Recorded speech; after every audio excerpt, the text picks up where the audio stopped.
Bruce Lee faces a real dilemma. He's on the verge of stardom in the United States with a projected TV series on the horizon, but he's just achieved superstardom as a film actor here in Hong Kong. So what does he choose, the East or the West?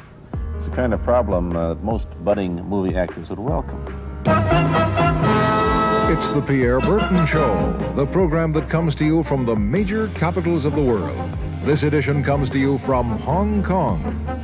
And Pierre's guest is the man who taught karate, judo, and Chinese boxing to James Garner, Steve McQueen, Lee Marvin, and James Coburn. The newest Mandarin superstar, known in the West for his appearances in Batman, The Green Hornet, Ironside, and Longstreet. His name is Bruce Lee, and he doesn't even speak Mandarin. And here's Pierre. Well, how can you play in Mandarin movies if you don't even speak Mandarin? How do you do that? Well, first of all, I speak only Cantonese. Yeah. So, I mean, there is quite a difference as far as pronunciation and things like that go. So somebody else's voice is used, right? For Definitely, you? Definitely. You just make the words. Doesn't that sound strange when you go to the movies, especially in Hong Kong, in your own town, and you see yourself with somebody else's voice? Well, not really, you see, because most of the Mandarin pictures done here are dubbed anyway. They're dubbed anyway? Anyway. I mean, disregard. I mean, they shoot without sound. So it doesn't, make any difference. Your lips never quite make the right words, do they? Yeah, well, that's where the difficulty lies, you see. I mean, in order to, because the Cantonese have a different way of saying things, different from the Mandarin. Yeah. So I have to find like something similar to that and keep a kind of a feeling going behind that. Something that matching the Mandarin deal. Like the Does old it silent sound complicated? days. Like the old silent days. But I gather in the movies made here, the dialogue is pretty stilted anyway. Yeah, I agree with you. I mean, see, to me, a motion picture is motion. Yeah. I mean, you gotta keep the dialogue down to the minimum. Did you look at many Mandarin movies before you started playing in the first place? Yes. What did you think of them when you saw them? Quality-wise, I mean, I have to admit that it's not quite up to the standard. However, it is growing and it is getting higher and higher and going toward that standard, that what I would term quality. They say the secret of your success in that movie, The Big Boss, which was such a success, you rocketed you to stardom in Asia, was that you did your own fighting. As an expert in the various martial arts in China, what did you think of the fighting that you saw in the movies that you studied before you became a star? Well, I mean, definitely in the beginning, I had no intention or whatsoever that what I was practicing and what I'm still practicing now would lead to this to begin with. But martial art has a very, very deep meaning as far as my life is concerned, because as an actor, as a martial artist, as a human being, all these I have learned from martial art. Maybe for our audience who doesn't know what it means, you might explain exactly what you mean by martial art. Right. Martial art include all the combative arts like karate or karate, judo, Chinese kung fu or Chinese boxing, whatever you call it. All those. You see, like Aikido, Korean, I can go on and on and on. But it's a combative form of fighting. I mean, it's not, some of them became sport, but some of them are still not. I mean, they use, for instance, kicking to the groin, jabbing fingers at the eyes, and things like that. No wonder you're successful in it. Chinese movies are full of this kind of action anyway. They needed a guy like you could... Violence, man. So you didn't have to use a double when you moved into the motion picture world here. You did it all yourself. Can you break 5 or 6 pieces of wood with your hand or your foot? I'll probably break my hand and foot. But tell me a little bit... you set up a school in Hollywood, didn't you, for people like James Garner and Steve McQueen and the others? Yes. Why would they want to learn Chinese martial art? Because of a movie role? Not really. I mean, most of them, you see, to me, at least the way that when I teach it, all type of knowledge ultimately means self-knowledge. So therefore, they're coming in to, and ask me to teach them not so much of how to defend themselves or how to do somebody in, Rather, they want to learn to express themselves through some movement, be it anger, be it determination, or whatsoever. So in other words, what I'm saying, therefore, is that he is paying me to show him in combative form the art of expressing the human body. Which is acting, in a sense, isn't it? Well, or it would be a useful tool for an actor to have. I mean, it might sound too philosophical, but it's unacting acting or acting unacting. If You've lost me. I have, right? So what I'm saying, actually, you see, I mean, it's a combination of both. I mean, here it is the natural instinct, and here is control. You are to combine the two in harmony. Not if you have one to the extreme, you will be very unscientific. If you have another to the extreme, you become all of a sudden a mechanical man, no longer a human being. So it is a successful combination of both. So therefore, it is not only, so therefore it's not pure naturalness or unnaturalness. The ideal is unnatural naturalness or natural unnaturalness. Yin yang, eh? Right, man, that's it. One of your students, James Coburn, played in a movie called Our Man Flint, in which he used karate. Is that what he learned from you? He learned it after. Oh, he went yeah. After he played in Our Man. Right. You see, actually, I do not teach, karate because I do not believe in styles anymore. I mean, I do not believe that there is such thing as like a Chinese way of fighting or the Japanese way of fighting or whatever way of fighting, because unless human beings have 3 arms and 4 legs, we will have a different form of fighting. But basically, we have only 2 hands and 2 feet. So styles tends to not only separate men, because they have their own doctrines, and then the doctrine became the gospel truth, that you cannot change, But if you do not have styles, if you just say, well, here I am, as a human being, how can I express myself totally and completely? Now, that way, you won't create a style, because style is a crystallization, that way it's a process of continuing growth. You talk about Chinese boxing. How does it differ from, say, our kind of boxing? Well, first we use the feet. That's and then we use the elbow. And use the thumb too? You name it, man. We use it all. You have to, you see, because, that is the expression of the human body. Everything, not just the hand. And when you're talking about combat, well, if it is a sport, now you're talking about something else. You have regulations, you have rules. But when you're talking about fighting as it is, with no rules, real fighting, well then, baby, you better train every part of your body. And when you do punch, now I'm leaning forward a little bit, hoping not to hurt any camera angle. You gotta put the whole hip into it and snap it and get all your energy in there and make this into a weapon. I don't want to tangle you in any dark that right now. You came at me pretty fast there. What is the difference between Chinese boxing and what we see these young men doing at 8 o'clock every morning on the rooftops in the parks called shadow boxing, which they're always... Well, actually, you see, that is part of Chinese boxing. Yes. There are so many schools.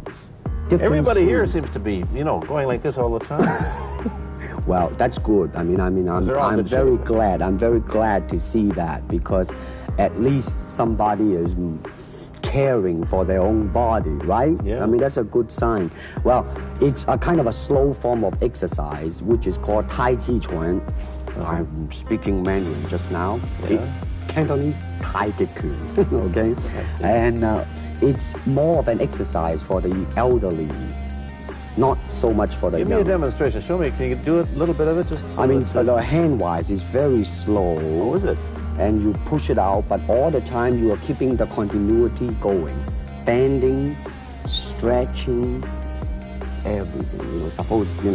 You just keep it moving. It's like a ballet dancer there. Yeah, it is. To them, you see, the idea is running water never grows stale. So you got to just keep on flowing. Of all your students, famous, James Garner, Steve McQueen, Lee Marvin, James Coburn, Roman Polanski, which was the best? Who adapted best to this Oriental form of exercise and defense? Well,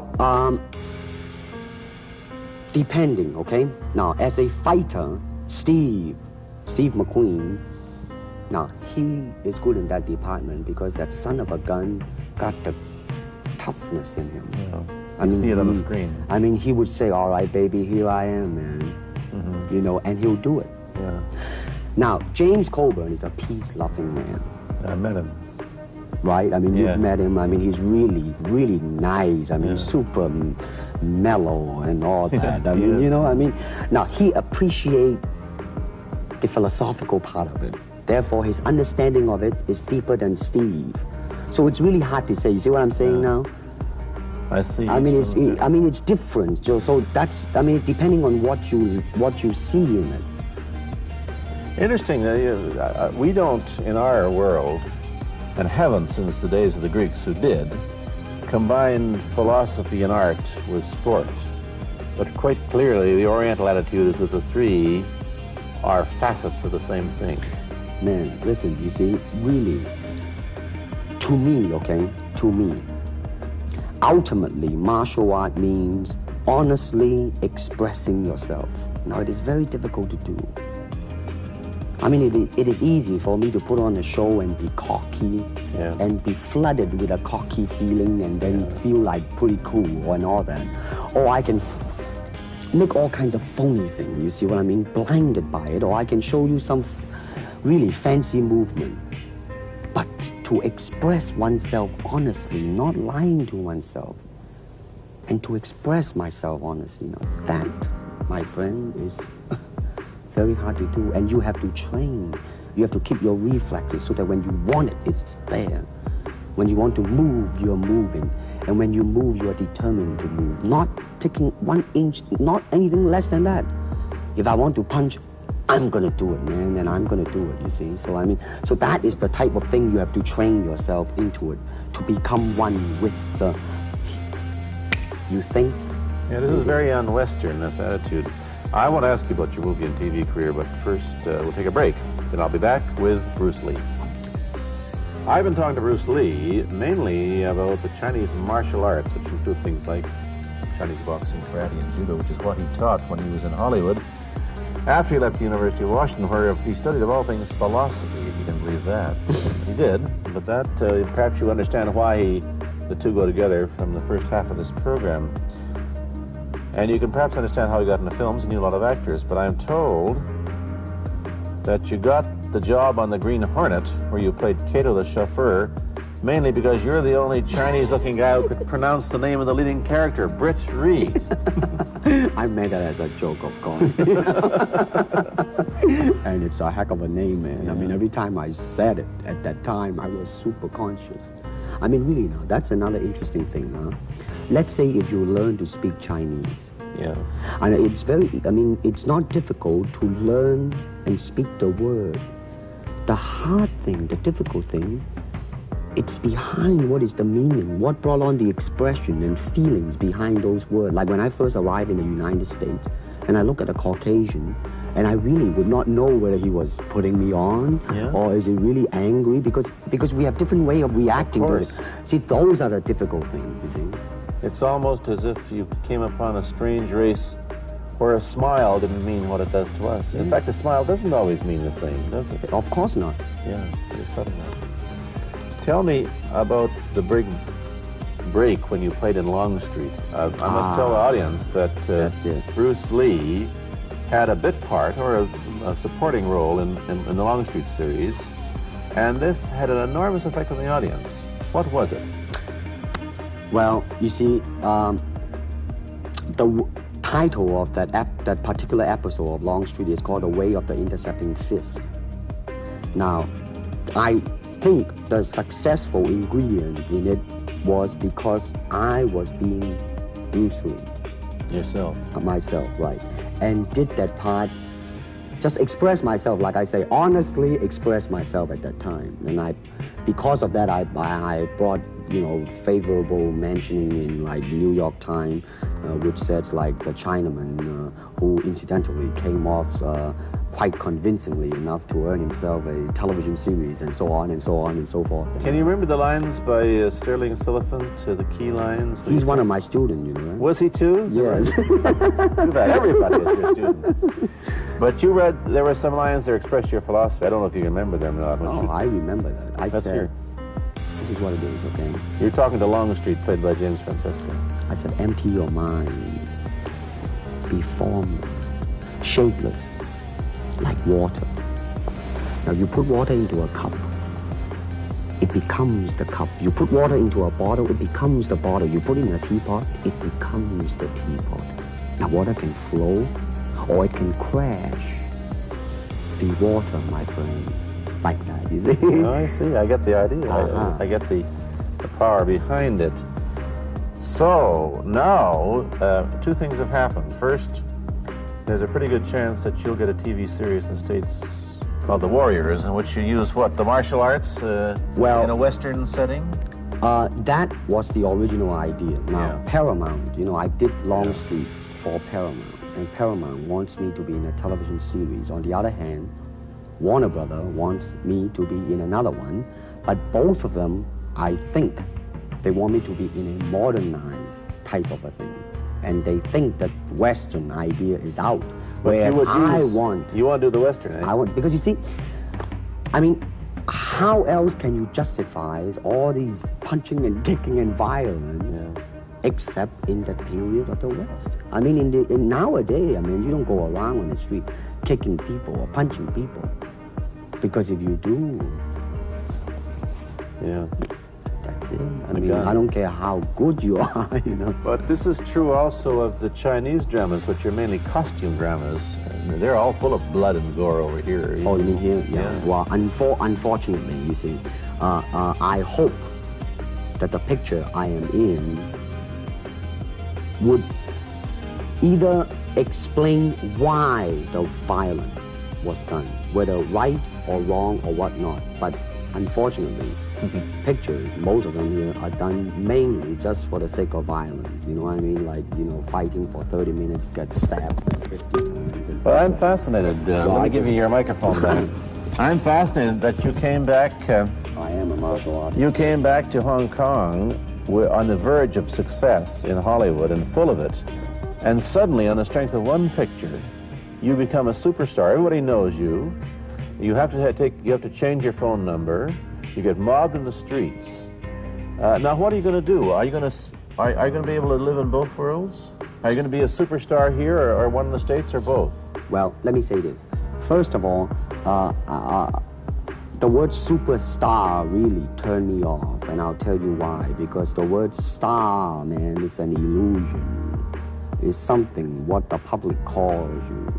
You should look upon oneself as an actor, man. I mean, you would be very pleased if somebody say, hey, man, you are a super actor. It is much better than, you know, superstar. Yeah, therefore, you've got to admit that you are a superstar. You're not going to, if you're going to give me the truth. I'm honestly saying this, okay? Yes, I have been very successful, okay? But I mean, I think the word star is I do not look upon myself as a star. I really don't. I mean, believe me, man, when I say it.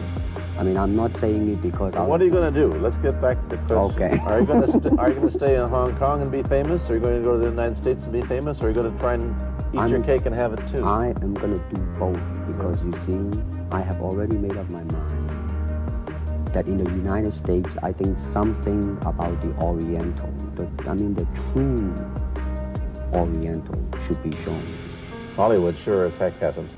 You better believe it, man. I mean, it's always that pigtail and bouncing around, chop, you know, with the eye slant and all that. And I think that's very, very out of Is it true that the first job you had was being cast as Charlie Chan's number one boy? Yeah, number one son, yeah. No, they never made a movie? No. They were going to make it into like a new Chinese James Bond type of a thing. Now that, you know, the old man Chan is dead, Charlie is dead, and his son is carrying on. But they didn't do that. No. Batman came along, you see, because and then everything was started to be going into that, you know, that kind of which you were in. But by the way, I did a really terrible terrible job in that, I have to say. Really? You didn't like yourself? I didn't see that.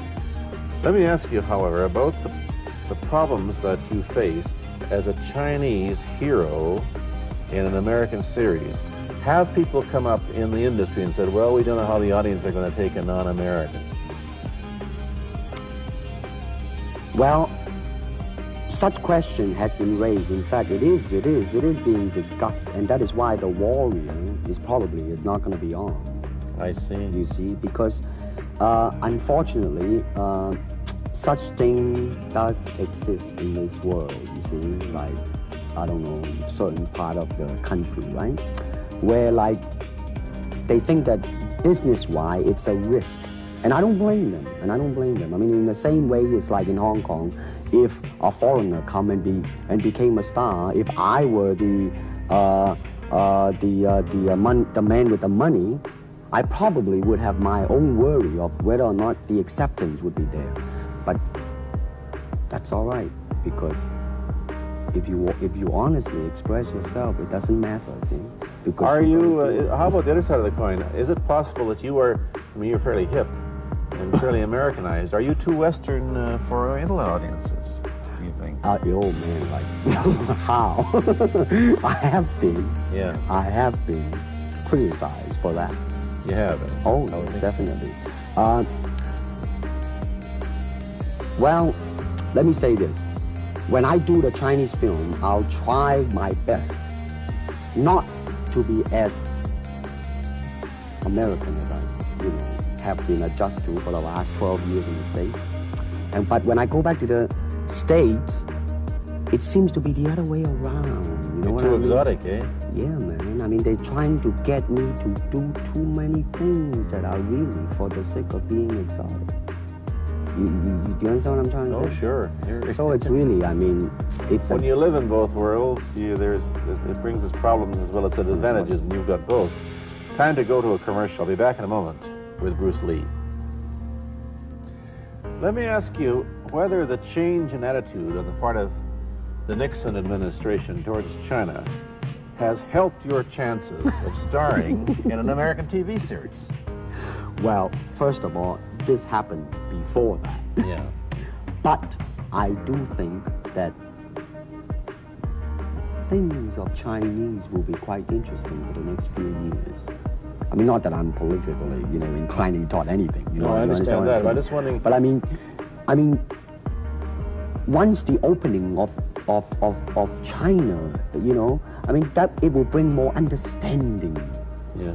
More things that are, like different, and maybe in the contrast of comparison, some new thing might grow. So therefore, I mean, it's a very rich period to be in. I mean, like if I were born, let's say, 40 years ago, if I have a thought in my mind, I said, boy, I'm going to star in a movie or star in a television series in America. Well, that might be a vague dream, but I think right now, maybe. You still think of yourself Chinese, or do you ever think of yourself as North American? You know what I want to think of myself? As a human being. Because, I mean, I don't want to sound like, as Confucius say, but under the sky, under the heaven, man, there is but one family. It just so happened, man, that people are different. Okay, we got to go. Thank you, Bruce Lee, for coming here. Thank you for watching. Thank you.